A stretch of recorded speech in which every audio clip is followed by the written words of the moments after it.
घरोघरी मातीच्या चुली. प्रेक्षकांनो, मालिकेचा कसला जबरदस्त ट्रॅक आता आपल्या समोर येताना दिसत आहे.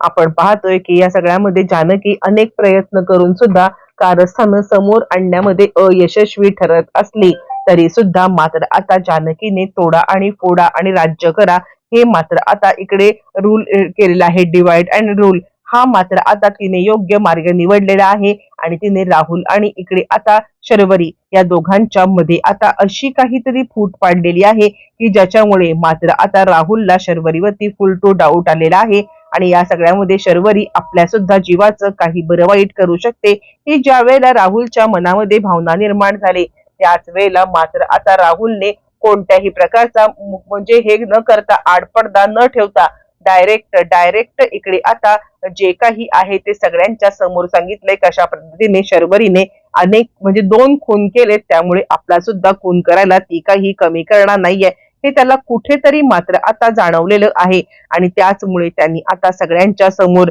महाभयंकर महासत्याचा कसा उलगडा केलाय काय उलगडा केलाय सगळं सविस्तरपणे पाहूया. छोटासाच व्हिडिओ चुकवू नका. इकडे आपण पाहिलं की जानकी आणि आता इकडे तिघी जणी मिळून सगळे पुरावे दाखवण्याचा प्रयत्न करत आहेत. ज्या वेळेला मात्र आता ते सगळे पुरावे दाखवण्याचा प्रयत्न करतायत त्याच्यामध्ये असलेले मोबाईलमध्ये असलेले मेसेजेस आणि आता हे सगळं दाखवण्याचा ज्या वेळेला प्रयत्न करत आहेत त्याच वेळेला आपण पाहिलं की मोठ्या हुशारीने शर्वरीने मात्र आता ते मेसेज ऑलरेडी डिलीट करून टाकलेले आहेत आणि त्यामुळे मात्र आता ते मेसेज डिलीट केल्यामुळे सुमित्राच्या समोर आता दाखवण्यासाठी काहीच उरलेलं नाहीये आणि सुमित्रा म्हणते जानकी हे सगळं काय चाललंय आणि त्यानंतर ती सांगायला लागते बघितलंस म्हणजे आता वहिनीला या घरामध्ये मी नको आहे हेच सत्य आहे आणि म्हणूनच वहिनीने माझ्यासोबत हा सगळा गेम केलेला आहे.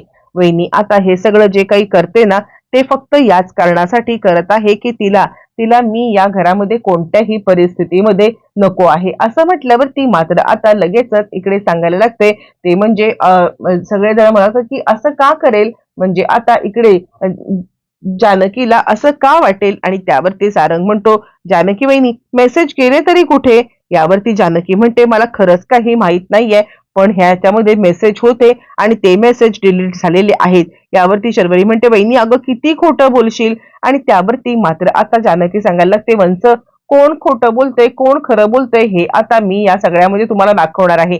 पण का कुणास ठाऊक जानकीच्या मोबाईलमध्ये ते आता म्हणजे विक्रांतच्या मोबाईल मधून ते व्हिडिओ डिलीट झाल्या कारणाने जानकी पूर्णपणे ती पुन्हा स्क्रोल करून ते आता व्हिडिओ बघण्याचा प्रयत्न करते आहे पण आता ते व्हिडिओ काही समोर येत किंवा ते मेसेजेस काही समोर येत नसल्या कारणाने जानकी पूर्णपणे मात्र आता उदास झालेली आहे आणि जानकी विचार करते हे सगळं शर्वरी वंशचं काम आहे.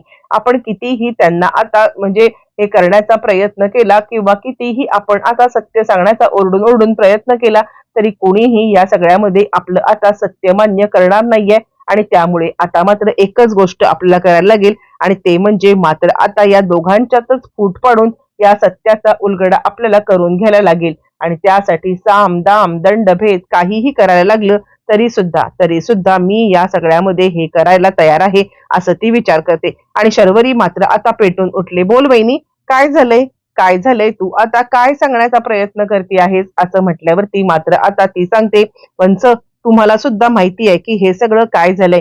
यावरती शर्वरी म्हणते मला कसं माहिती असेल मला यातलं काहीही माहिती नाहीये तू उगाच माझ्यावरती आरोप करू नकोस. आता मात्र जानकी शांत बसते आणि इकडे सुमित्रा सांगायला लागते का जानकी म्हणजे आता मला तुझंच काहीच कळत नाहीये तू तर या सगळ्यामध्ये मात्र आता तिला घरामध्ये आणलंस तिला घरात ठेवलंस तिला घरात ठेवून आता सगळं केलंस मग असं असताना मात्र आता तू का हे सगळं करतेस.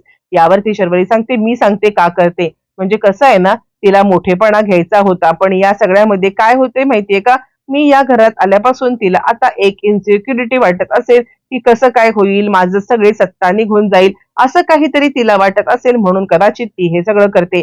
जानकी सांगते वंश तसं काही नाहीये माझा गैरसमज झाला होता. ऐश्वर्या म्हणते काय बोलते जानकी गैरसमज कसला आपण आता हिला रंगे हात पकडले ना. यावरती जानकी म्हणते ऐश्वर्या शांत बस तू असं म्हणत जानकी ऐश्वर्या आणि त्यानंतर ती आता ऐश्वर्याला सांगायला लागते मी तुझ्या नादाला लागले आणि म्हणून मी हे सगळं केलं आणि सगळ्यांच्या समोर जानकी नाटक करते आणि माफी मागायला लागते. खरं तर माझा शर्वरी वंशवरती विश्वास होता पण या ऐश्वर्याने माझे कान भरले आणि त्यामुळे मात्र आता मी हे सगळं केलेलं आहे. प्रेक्षकांनो मात्र आता हे सगळं बोलल्यावरती इकडे आता विचार करायला लागते ऐश्वर्या की जानकी वहिनी असं कसं. आणि त्यावेळेला ऐश्वर्या म्हणते जानकी तुझ्याकडून ही मला अपेक्षा नव्हती, म्हणजे आता तू हे सगळं असं काहीतरी करशील अशी खरंच मला अपेक्षा नव्हती. म्हणजे तू माझ्यावरती अविश्वास दाखवतेस आणि मला तोंडघशी तू आत्ता पाडत आहेस असं म्हटल्यावरती जानकी सांगायला लागते नाही. त्यावरती शर्वरी म्हणते बरोबर आहे, जानकी वहिनींच्या पेक्षा आता ह्या ऐश्वर्यानेच हे सगळं कारस्थान केले झालंय. ऐश्वर्यावरती सगळं हे ढकलून मोकळे झालेले आहेत आणि ऐश्वर्यावरती ढकलून आता मोकळे झाल्यावरती जानकीने वेगळाच प्लॅन केलाय. या वेळेला जानकीने कुणालाच आपल्या प्लॅन मध्ये सामील करून घ्यायचं नाही असं ठरवल्या कारणाने मात्र आता एकदम वेगळीच गोष्ट घडली.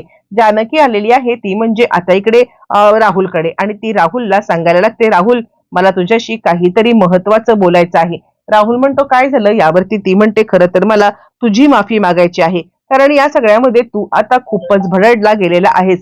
राहुलला कळतच नाहीये की जानकी आता नक्की काय विचार करते किंवा जानकी या सगळ्यामध्ये आपल्याशी काय बोलण्याचा प्रयत्न करते. आणि त्यावरती जानकी म्हणते तुला सुद्धा माहितीये काय प्रकार घडलाय आणि मला सुद्धा माहितीये काय प्रकार घडलाय.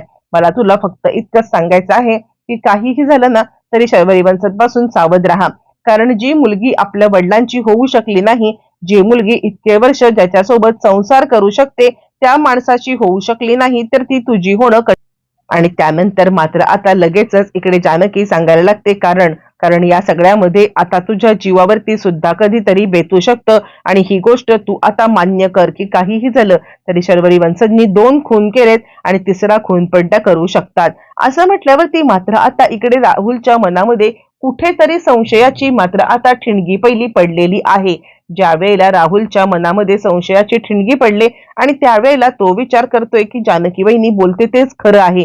आणि त्यानंतर मग आता इकडे जानकी सांगायला लागते खरं तर या सगळ्यामध्ये मात्र आता मी तुमचं बोलणं चोरून ऐकू नये पण ते ऐकलेलं आहे. खरं तर या सगळ्यामध्ये मात्र आता काही झालं तरी सुद्धा तू म्हणजे आता शर्वरी वंशाला तुम्ही सांगत होतात की आता आपण निघून जाऊया ते म्हणजे अमेरिकेला. पण पण या सगळ्यामध्ये शर्वरी वंश अमेरिकेला सुद्धा आता तुमच्या सोबत येणारच नाहीयेत तुम्ही कितीही आग्रह केला तरी सुद्धा. कारण कारण आता त्यांना ती चटक लागलेली आहे एक प्रकारे माणसं बदलण्याची. ही गोष्ट तुम्हाला कळत नाहीये. आज तुम्ही तर उद्या तुम्ही दुसरं कोणीतरी असेल आणि त्यामुळे तुम्ही तुमचा विचार सगळ्यात पहिले करावा असं मला राहून राहून वाटतंय. आणि ही गोष्ट तुम्हाला किती पटते काय पटते हे तुमचा निर्णय तुम्ही घ्या, पण मी या सगळ्यामध्ये मात्र आता तुम्हाला सावध करण्याचं काम केलेलं आहे आणि त्यानंतर जे काही असेल तो निर्णय तुमचा असणार आहे असं म्हणत मात्र आता जानकीने या सगळ्यामध्ये बरोबर ठिणगी टाकले आणि राहुलला मात्र आता कानभरणी केलेली आहे. राहुल त्याच दृष्टीने मात्र आता पाहायला लागलाय तो म्हणजे इकडे आता शर्वरीकडे आणि शर्वरीकडे तसाच पाहतोय आणि त्याला आता शर्वरी या सगळ्यामध्ये काहीतरी उलटी सुलटी कारस्थानं करते असं दिसतंय. आणि त्याच वेळेला तो आता शर्वरीला विचारायला लागतोय की शरू मला काय वाटतं माहितीये का, बाद झालं ना इथे आता थांबण्यापेक्षा आपण आता इथून निघून जाऊया. शर्वरी म्हणते काय रे असं काय झालं, माझी इथली बरीचशी कामं बाकी आहेत, बघू की फिराबिराला जाऊ कधीतरी. राहुल मात्र तिच्यावरती डाऊट ठेवून आहे आणि त्याच वेळेला जानकी अशी काहीतरी सूत्र आता हलवते की ज्याच्यानंतर मात्र आता राहुलला डाऊटच आलेला आहे 100% शर्वरी आपल्याला फसवते. राहुल म्हणजे आता इकडे शर्वरीच्या मोबाईल मध्ये असलेले काही फोटो काही मुलांचे हे असं जानकी मुद्दामच त्याच्यासमोर आणण्याचा प्रयत्न करते जेणेकरून या सगळ्यामध्ये राहुलला डाऊट यावा आणि घडतं पण तसंच. राहुलला डाऊट येतो आणि एक दिवशी राहुलचा मात्र आता स्फोट झालेला आहे. कारण आता शर्वरी लपून छपून कुठेतरी भेटायला जाते असं आता राहून राहून राहुलला वाटते. त्याला वाटण्यापेक्षा जानकी तसं देखावा निर्माण करते आहे आणि आता मात्र राहुलने तिला एक दिवशी रंगे हात पकडलेलं आहे. राहुलने रंगे हात पकडल्यावरती राहुल आता तिला सांगतोय माझ्यासोबत डबल गेम केलेला आहेस तू, तुला आता मी सोडणार नाहीये. यावरती शर्वरी मात्र गडबडले आणि त्याच वेळेला सगळे भाऊ तिचे आले. त्यावेळेला राहुल म्हणतोय हिची बाजू घेऊ नका, आतापर्यंत जे जानकी वहिनी आता बोलत होते ना तेच सगळं सत्य आहे. जानकी वहिनी जे सांगतायत तेच खरं आहे.